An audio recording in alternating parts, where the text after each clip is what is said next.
Hello नमस्कार। आज मैं आपको एक ऐसे सेटअप से मिलाने जा रहा हूं जो आपको इंट्राडे में काफी अच्छा ट्रेड ढूंढने में आपकी मदद कर सकता है। अगर आप इस सेटअप के भरोसे ट्रेड करते हो तो इंट्राडे में काफी अच्छा मूवमेंट आपको देखने को मिल सकता है। तो इसको सेटअप को अप्लाई करने के लिए आपको सबसे पहले इंडिकेटर सेक्शन में जाना है। इंडिकेटर सेक्शन में जाने के बाद आपको ईएमए सर्च करना है। ये अभी मेरे चार्ट पे लगा हुआ है, पहले मैं इसको हटा देता हूँ, फिर आपको उसके बाद पूरा समझाता हूँ कि इसको किस तरीके से अप्लाई करना है। कुछ इस तरीके से चार्ट आपके सामने आएगा। आप इंडिकेटर सेक्शन में जाओगे, वहां पे जाने के बाद आपको यहाँ पे लिखना है ईएमए। ईएमए जैसे आप लिखोगे मूविंग एवरेज एक्सपोनेंशियल, सबसे पहला ऑप्शन आपके सामने आएगा, इसके ऊपर आपको क्लिक कर देना है। इसी आप इसके ऊपर क्लिक करोगे कुछ इस टाइप से लाइन आपके सामने आ जाएगी।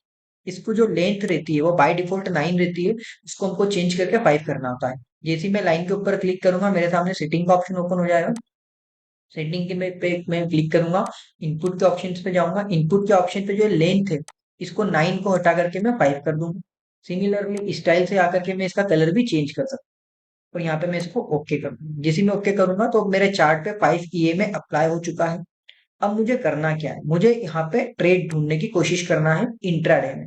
इंट्राडे में अगर मैं बाइंग का ट्रेड ढूंढना चाहता हूँ तो मेरा जो टाइम फ्रेम है वो हमेशा 15 मिनट का होना चाहिए। ये 15 मिनट के टाइम फ्रेम पे मैंने क्लिक करा तो मेरे सामने ये चार्ट में यहाँ पे 15 मिनट का टाइम फ्रेम के चार्ट आ गया है।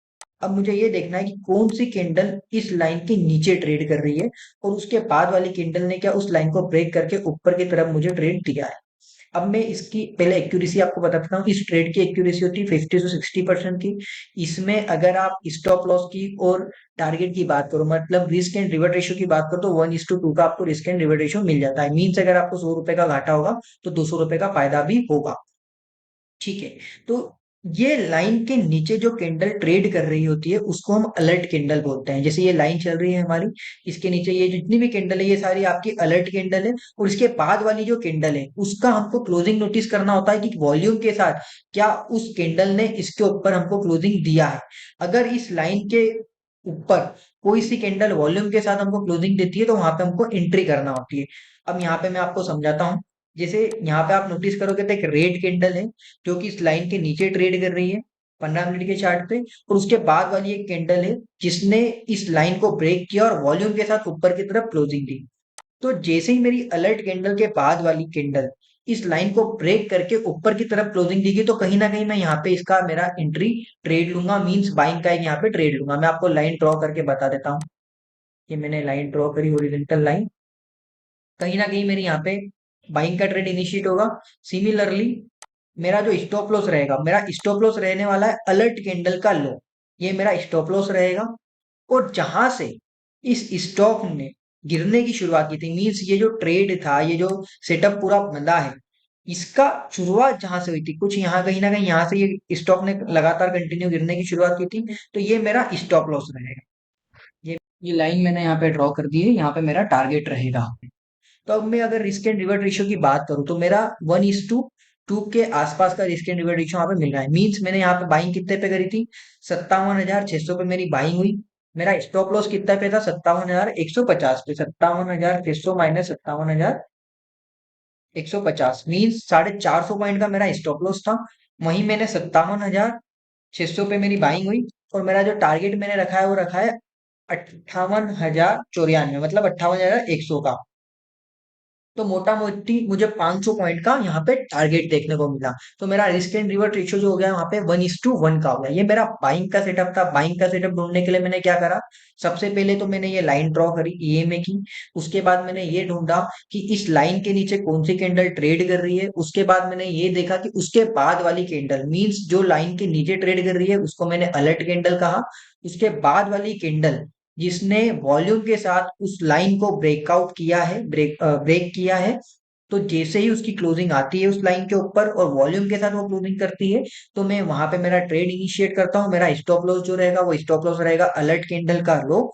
तो जो मेरा टारगेट रहेगा, टारगेट रहने वाला है कि जहां से इस स्टॉक ने गिरने की शुरुआत की थी उस कैंडल का हाई। मींस यहाँ पे ग्रीन कैंडल थी, इसके बाद कंटिन्यू इस स्टॉक में हमको सेलिंग प्रेशर देखने को मिला, तो इसका जो हाई था वो मेरा टारगेट रहने वाला है। अब सिमिलरली अगर मुझे सेलिंग का ट्रेड ढूंढना है तो सेलिंग का ट्रेड कैसे ढूंढेंगे वो भी मैं आपको यहीं पे बता देता हूँ। ये पहले मैं जो 3 लाइन मैंने ड्रॉ करी थी इसको हटा देता हूँ। 3 लाइन में हॉरिजॉन्टल लाइन को डिलीट कर देता हूँ। सेलिंग का ट्रेड ढूंढने के लिए सबसे पहले मुझे क्या करना है, मेरा टाइम फ्रेम जो बाइंग के टाइम 15 मिनट का था उसको हटा करके 5 मिनट का कर लेना है। मैंने यहाँ पे टाइम फ्रेम 5 मिनट का किया। टाइम फ्रेम 5 मिनट का करने के बाद मुझे क्या करना है कि जो कैंडल पहले मैं इस लाइन के नीचे सर्च कर रहा था, इस लाइन के नीचे में सर्च कर रहा था बाइंग के टाइम, उसका सिमिलरली मुझे अपोजिट करना है। मींस अब मुझे इस कैंडल जो लाइन है इसके ऊपर कैंडल चाहिए, और जो कैंडल इस लाइन को नीचे की तरफ ब्रेक करेगी वहां पे मेरा ट्रेड में इनिशिएट करूंगा। तो जैसे आप ये लाइन के ऊपर देख रहे हो, ये कैंडल जो है वो कंटिन्यू इसके ऊपर ट्रेड कर रही है, और इसके बाद एक कैंडल बनी जिसने वॉल्यूम के साथ इस लाइन को ब्रेक किया। तो ये मेरी अलर्ट कैंडल्स हो गई। ये सारी जितनी भी कैंडल दिख रही है आपको, ये अलर्ट कैंडल है। और जैसे ही ये रेड कैंडल बनी जिसने इस लाइन को ब्रेक वॉल्यूम के साथ ब्रेक करके नीचे की तरफ क्लोजिंग दी, यहाँ पे मैंने मेरा ट्रेड इनिशिएट किया। अब यहाँ पे मैं आपको वापस से लाइन के थ्रू समझा देता हूँ कि मेरा ट्रेड कहाँ पे इनिशिएट होगा, क्या स्टॉप लॉस रहेगा और मेरा क्या टारगेट रहेगा। तो मेरा ट्रेड कहीं ना कहीं ये लाइन को ब्रेक करने के बाद ये लाइन, ये जो कैंडल है इसने यहाँ पे क्लोजिंग दी, तो यहीं पे फॉर एग्जांपल के लिए मैंने ट्रेड इनिशिएट कर दिया। मेरा स्टॉप लॉस जो रहने वाला है, स्टॉप लॉस रहने वाला है मेरा अलर्ट कैंडल का हाई। ये अलर्ट कैंडल का हाई मेरा स्टॉप लॉस रहेगा। ठीक है, कहीं ना कहीं ये मेरी अलर्ट कैंडल का हाई था, ये मेरा स्टॉप लॉस रहेगा। और टारगेट जो है, टारगेट मेरा रहने वाला है कि जहां से इस स्टॉक ने तेजी की शुरुआत की थी वो मेरा इस टारगेट रहने वाला है। तो ये किंडल की शुरुआत अगर मैं तेजी की देखूं तो कहीं ना कहीं यहाँ से कुछ तेजी की शुरुआत होती, और यहाँ पे मुझे एक अच्छा गैप मिला था। तो मैं चाहूँ तो यहाँ पे भी मेरा टारगेट रख सकता हूँ और यहाँ पे भी मेरा टारगेट मैं रख सकता हूँ। अभी मैं छोटा टारगेट लूंगा, इसलिए मैं यहाँ पे इसको जो है मेरा टारगेट कहीं ना कहीं यहाँ पे सेट करता हूँ। तो ये मेरा यहाँ पे कहीं टारगेट हो जाए, इसका लो जो है वो मेरा टारगेट हो जाए। अब मैं यहाँ पे एंट्री और एग्जिट की बात करूं तो मेरा जो एंट्री हुई थी, मींस मैंने सेलिंग जो की थी वो की थी 58,520 पे। मैंने मेरा ट्रेड इनिशिएट किया सेलिंग का। मेरा स्टॉप लॉस जो था वो 58,680 पे था। मींस मैंने 58,680 पे मेरा स्टॉप स्टॉप लॉस रखा।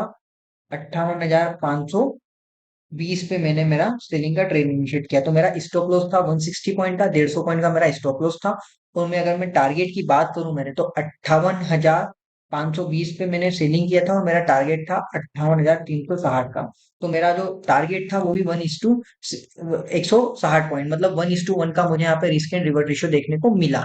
इसी तरीके से आप इंट्राडे में अगर इस चार्ट को फॉलो करते हो, मतलब इस इंडिकेटर को फॉलो करते हो, तो काफी अच्छा मूवमेंट आपको देखने को मिलेगा। इसकी एक्यूरेसी काफी हाई है, मतलब 50 to 60% आपको ट्रेड यहाँ पे देखने को मिल जाते हैं। अगर मैं स्टॉप लॉस की बात करूं तो स्टॉप लॉस इसमें फ्रीक्वेंटली होते हैं हिट। ऐसा मैं इसलिए बोल रहा हूँ क्योंकि ये 5 मिनट की कैंडल पे हमको अप्लाई करना होता है सेलिंग के टाइम, 15 मिनट की कैंडल पे अप्लाई करना होता है बाइंग के टाइम। ये हमको हमेशा इंट्राडे के चार्ट पे ही अप्लाई करना है, मतलब इससे आप लॉन्ग व्यू का ट्रेड इनिशिएट नहीं कर सकते हो। आपको हमेशा इंट्राडे में ही से ट्रेड ढूंढने की कोशिश करना है, और अगर आप इंट्राडे में इसको अप्लाई करते हो तो पर डे आपको 2 से 3 ट्रेड आराम से ढूंढ करके दे सकता है, और इसके भरोसे आप ट्रेड भी कर सकते हो। तो आपको एक ऐसा इंडिकेटर कैसा लगा मुझे जरूर बताइए। Thank you so much. रहे